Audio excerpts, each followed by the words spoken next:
Triệu Lệ Dĩnh tiết lộ điều hối tiếc sau khi ly hôn, còn Phùng Thiệu Phong già đi đến mức không nhận ra. Trong làng giải trí Hoa ngữ, không có câu chuyện tình nào từng khiến công chúng dõi theo nhiều như mối duyên nợ giữa Triệu Lệ Dĩnh và Phùng Thiệu Phong. Từ lúc họ bất ngờ công khai kết hôn, rồi sinh con trai trong niềm vui vỡ òa, cho đến khi cả hai chính thức tuyên bố ly hôn, mỗi một cột mốc đều như một cú chấn động với người hâm mộ. Và mới đây, khi Triệu Lệ Dĩnh hiếm hoi tiết lộ về điều hối tiếc lớn nhất sau khi chia tay, còn Phùng Thiệu Phong lại xuất hiện với dáng vẻ tiều tụy, già đi đến mức khó lòng nhận ra, dư luận một lần nữa lại dậy sóng. Sau khi ly hôn, Triệu Lệ Dĩnh hạn chế tiếp xúc với truyền thông và giảm tải khối lượng công việc. Tuy nhiên, chính vì việc này mà liên tục có những tin đồn không hay bủa vây lấy cặp đôi, khiến hình ảnh của Triệu Lệ Dĩnh bị ảnh hưởng không hề nhỏ. Báo chí xứ Trung vẫn luôn cố gắng khai thác nữ diễn viên ở mọi khía cạnh, đặc biệt là trong chuyện đời tư.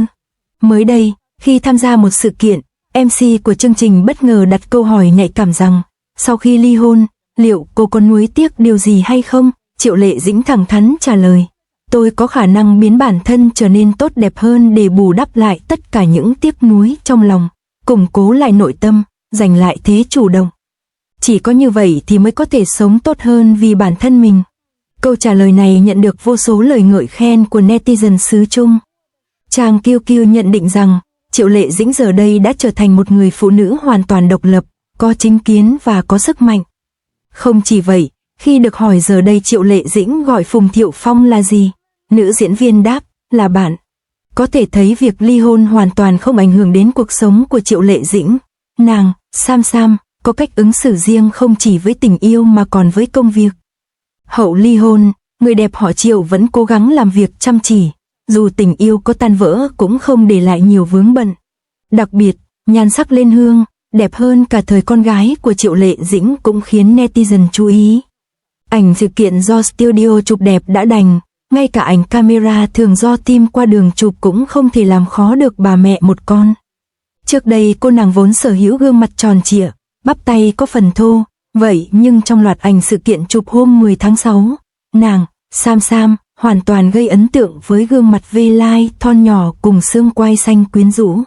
Tuy nhiên, trái với vẻ rạng ngời sức sống của vợ cũ, Phùng Thiệu Phong lại tàn tạ thấy rõ. Trong sự kiện họp báo phim Tâm Cư diễn ra hôm 13 tháng 6, Phùng Thiệu Phong được giới truyền thông đặc biệt quan tâm. Sau 2 tháng tuyên bố ly hôn với Triệu Lệ Dĩnh, đây là lần đầu tiên tài tử họ Phùng Triệu xuất hiện trước truyền thông. Vậy nhưng, diện mạo của chồng cũ mỹ nhân họ Triệu hoàn toàn khiến netizen bất ngờ xen lẫn nỗi thất vọng. Phùng Thiệu Phong diện phục trang chỉnh tề đứng cạnh nữ chính Đồng Dao, khi giới thiệu về tác phẩm mới.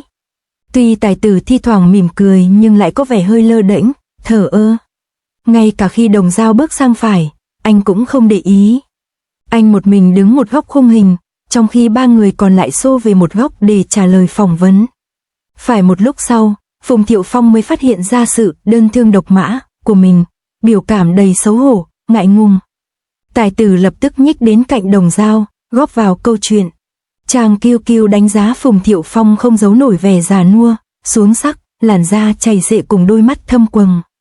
Không chỉ vậy, ở một số góc chụp có thể thấy Phùng Thiệu Phong lộ cằm nòng.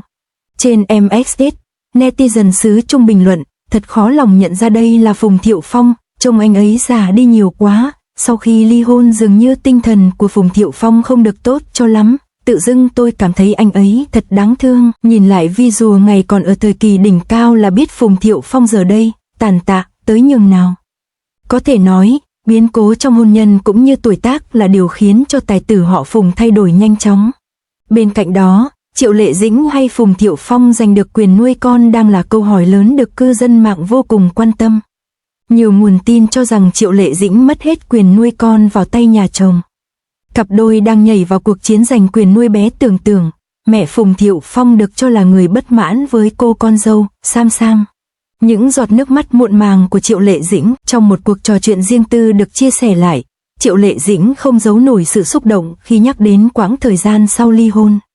Nữ diễn viên vốn nổi tiếng mạnh mẽ, kiên cường, nhưng lần này, cô để lộ những giọt nước mắt chân thật.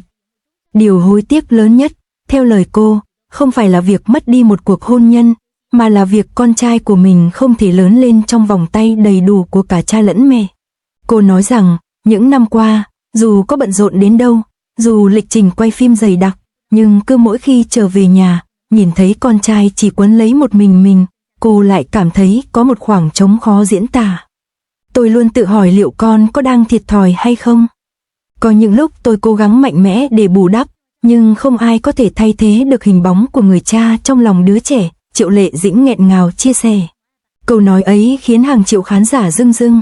Người ta vốn biết Triệu Lệ Dĩnh là một trong những nữ diễn viên nổi tiếng bận rộn và thành công nhất, nhưng đằng sau ánh hào quang ấy, cô vẫn chỉ là một người mẹ đầy lo lắng, sợ rằng đứa con của mình sẽ không có được sự trọn vẹn. Trong khi đó, Phùng Thiệu Phong, người đàn ông từng được mệnh danh là nam thần cổ trang, với gương mặt điển trai, khí chất quý tộc này xuất hiện với hình ảnh khiến ai nấy đều ngỡ ngàng.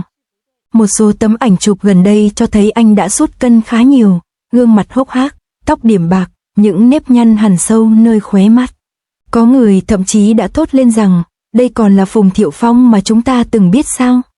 Thời gian và những biến cố riêng tư đã khiến anh già đi nhanh chóng. Cái dáng vẻ thư sinh, lãng tử từng khiến biết bao khán giả say mê giờ dường như chỉ còn là hoài niệm. Theo những nguồn tin thân cận, sau khi ly hôn, Phùng Thiệu Phong dành phần lớn thời gian cho công việc và con trai. Nhưng chính việc sống một mình, ít giao lưu, lại thêm áp lực tinh thần kéo dài, đã khiến anh trở nên cô đơn và mệt mỏi. Có lẽ, sự già đi ấy không chỉ là do tuổi tác, mà còn là kết quả của những nỗi đau không tên. Điều trùng hợp là, mỗi khi Triệu Lệ Dĩnh nhắc đến sự hối tiếc, thì hình ảnh tiều tụy của Phùng Thiệu Phong lại càng khiến công chúng tin rằng giữa họ vẫn còn một mối dây gắn kết vô hình. Người ngoài có thể nghĩ họ đã chấm dứt, nhưng trong lòng cả hai, vẫn còn quá nhiều điều chưa kịp nói, chưa kịp làm cho nhau. Một số cư dân mạng bình luận, có lẽ họ đã chọn cách chia tay để giải thoát, nhưng thực ra tình cảm ấy chưa bao giờ biến mất. Cũng có người cho rằng, chính sự xa cách này sẽ khiến họ nhận ra giá trị thật sự của nhau. Và biết đâu, một ngày nào đó, khi nỗi đau nguôi ngoai, họ có thể tìm lại sự bình yên bên nhau. Câu chuyện của Triệu Lệ Dĩnh và Phùng Thiệu Phong là minh chứng cho một sự thật muôn đời. Không phải mọi cuộc hôn nhân đều kết thúc viên mãn, và đôi khi, hối tiếc chính là thứ duy nhất còn sót lại. Triệu Lệ Dĩnh hối tiếc vì con trai thiếu vắng tình cảm gia đình trọn vẹn. Phùng Thiệu Phong thì già đi vì mang trong mình những nỗi niềm không thể sẻ chia. Thế nhưng, có lẽ, những hối tiếc ấy lại làm cho tình yêu và gia đình trở nên quý giá hơn. Nó nhắc nhở mỗi người rằng, trong cuộc sống, có những điều nếu không trân trọng kịp thời thì sẽ mất đi mãi mãi. Hình ảnh Triệu Lệ Dĩnh rơi lệ khi nói về con, cùng dáng vẻ già nua, tiều tụy của Phùng Thiệu Phong, đã tạo nên một bức tranh buồn nhưng cũng đầy chân thật về tình yêu và hôn nhân trong giới nghệ sĩ.